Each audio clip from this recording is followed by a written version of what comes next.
ND24ক বহুত বহুত ধন্যবাদ। আপোনালোকে যি বাতৰি সম্প্ৰচাৰ কৰিছে তাৰ পৰা মানে মোৰ পঢ়া শুনাৰ দায়িত্ব মানে বহুলোকে ল'বলৈ মানে আগবাঢ়ি আহিছে। তাৰ বাবে অকণমান সাহসটো পাইছোঁ আৰু ভৱিষ্যতে মই পঢ়িব পাৰিম বুলি আশা কৰিছোঁ।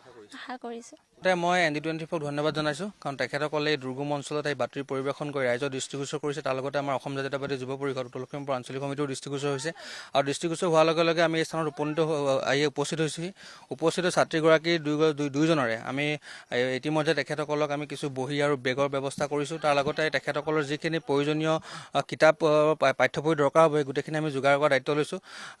ছাত্ৰীগৰাকীয়ে MA পঢ়াৰ তেখেতে মানে আশা লাভ কৰিছে যে তেওঁ MAত এডমিশ্যন ল'ব, আৰু MAত এডমিশ্যন কৰাৰ লগে তেখেতৰ যাৱতীয় যিখিনি কিতাপৰ দৰকাৰ হ'ব সেইখিনিও আমি দায়িত্ব লৈছোঁ। আৰু তেখেতৰ ভাতৃগৰাকীও এতিয়া BA ফাৰ্ষ্ট চেম ক্লিয়াৰ কৰিছে, বাকী ছেকেণ্ড চেমত তেওঁৰ যিখিনি কিতাপৰ প্ৰয়োজন হ'ব সেইখিনিও আমি দায়িত্ব লৈছোঁ।